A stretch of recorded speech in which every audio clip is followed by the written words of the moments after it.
some of what has been discovered regarding the Gospels so that we can understand how to approach the Gospels and how to understand why the Gospels retain both sayings of Jesus which would indicate his limitations and also sayings which would indicate that he is somehow divine.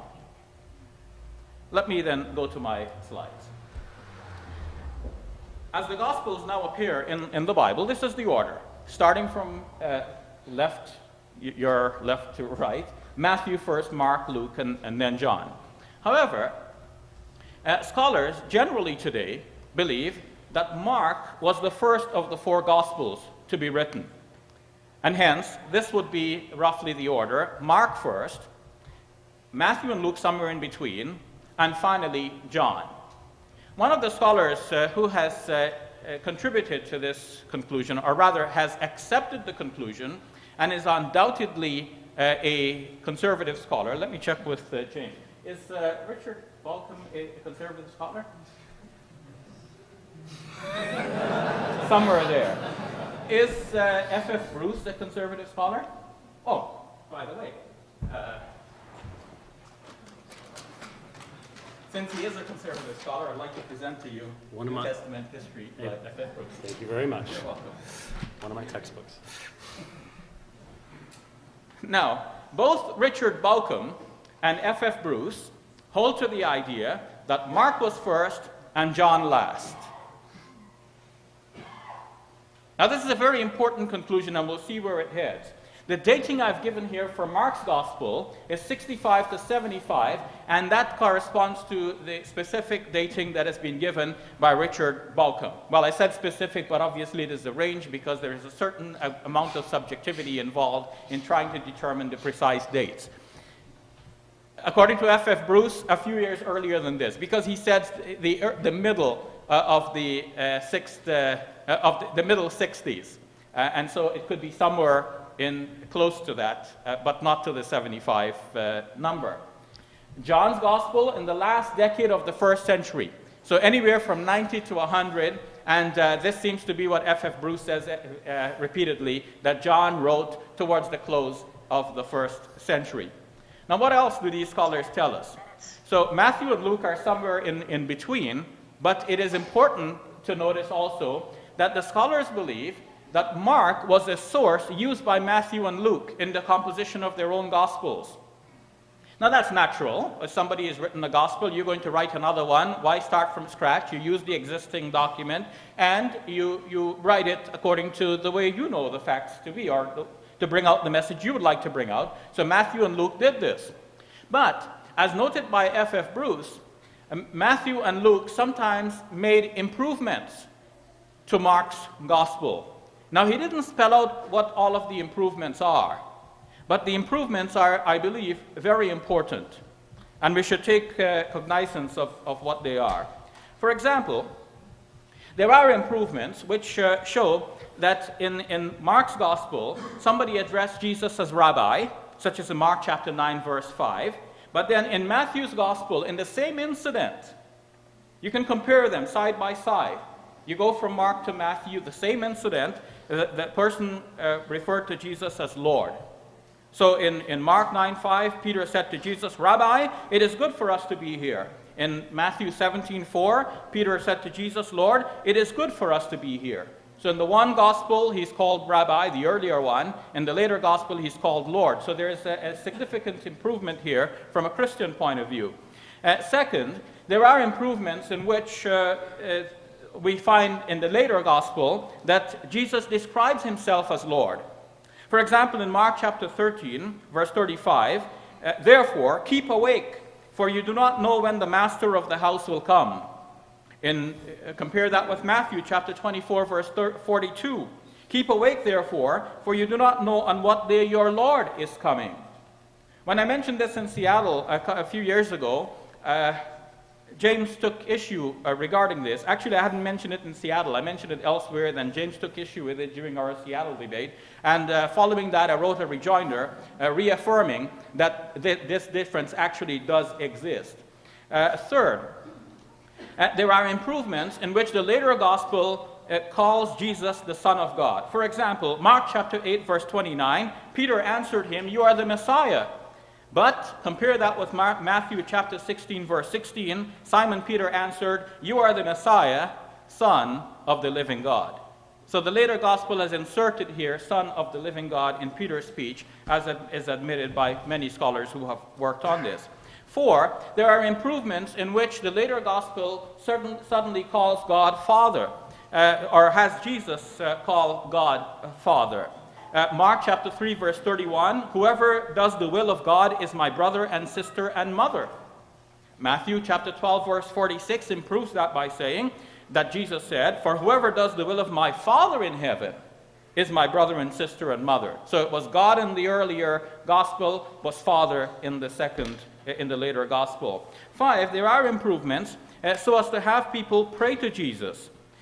For example, when a storm broke out, Jesus was asleep in the stern, and the disciples came up to Jesus and awoke him, according to Mark's gospel, Mark chapter 4, verse 38, and they said to him, "Teacher, do you not care that we are perishing?" What did they call Jesus?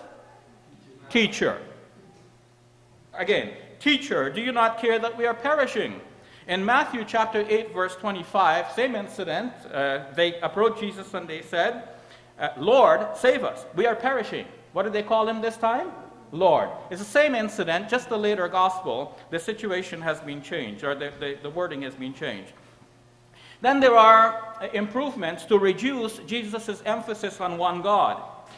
In Mark chapter 12, verse 29, Jesus was asked, "What is the first and the greatest commandment?" And this is what he said. "The first is, Hear, O Israel, the Lord our God, the Lord is one. You shall love the Lord your God with all your heart and with all your soul and with all your mind and with all your strength." So he repeated basically what is known as the Shema Israel, which pious Jews will repeat twice a day, reminding themselves that there is only one God, Yahweh, as to use the name that James already used here tonight, or Jehovah, to use another spelling of the same name. Whether that is right or not, that's a different question, but it's popular. Some say Jehovah, some say Yahweh. According to Deuteronomy chapter 6, verse 4, "Hear, O Israel, the Lord your God, the Lord is one." The name there that is translated as the Lord is Yahweh, or Jehovah. So it really sounds in the New Jerusalem Bible, "Hear, O Israel, Yahweh, your Lord, is one Yahweh. Jehovah, your Lord, is one Jehovah." In fact, in Deuteronomy, it also says, "Besides him, there is no other." Jesus is repeating the same as the first commandment in Mark's gospel. But then the same story is told in Matthew's gospel. What has happened to the first commandment is just not mentioned. In Matthew chapter 22, verse 37 and 38, Jesus just simply said the part about loving your Lord with all your heart and all your soul and with all your mind. And he said, "This is the greatest and the first commandment." But that's not true. That is not the first commandment. The first commandment is, as it was mentioned in Mark, the earlier of these two gospels. Finally, or last but one, there are improvements to reduce the distinction which Jesus made between himself and God. For example, in Mark 10:18, a man had come up to Jesus and called him "Good Teacher." And Jesus then replied, "Why do you call me good? No one is good but God alone."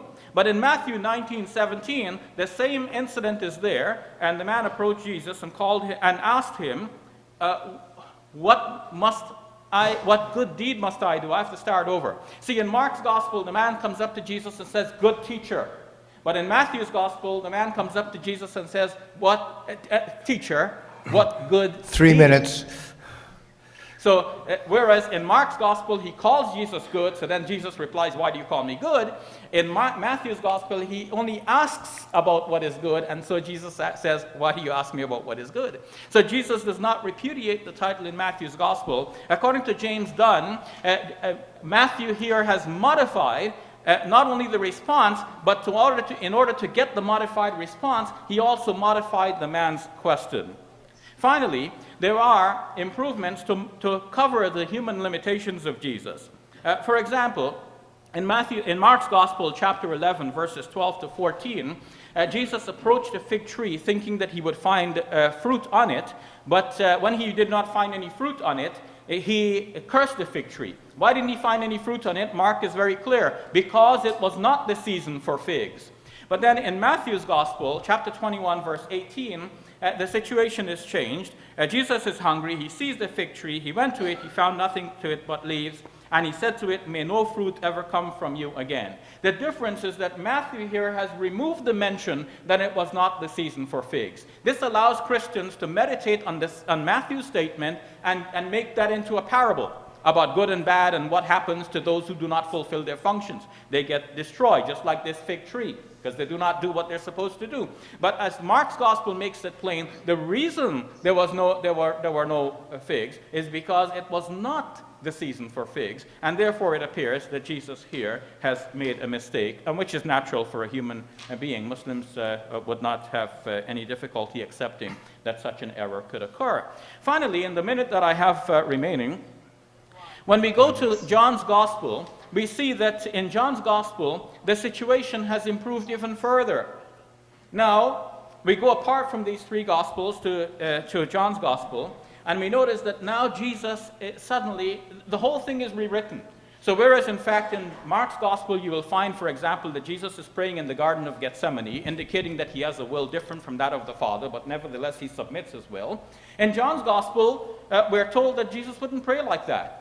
In John 13, when Jesus enters Jerusalem, or when he approaches Jerusalem, he says, "Now my soul is troubled, and what shall I say? Father, save me from this hour? No, it is for this very reason that I came to this hour." So this is a very different presentation in John's Gospel. John doesn't have the Garden of Gethsemane prayer in which Jesus says, "Save me from this hour." In John, Jesus wouldn't pray like that. In the other Gospels, Judas Iscariot is necessary for surrendering Jesus to the authorities.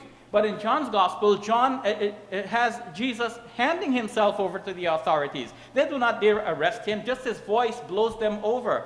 Right from the very beginning in the Gospel according to John, John the Baptist declares that Jesus is the Lamb of God who takes away the sin of the world. So we have here a developing Christology over time. Why did the early Christians think that Jesus is God? It's because largely John's Gospel and this development over time. Thank you very much.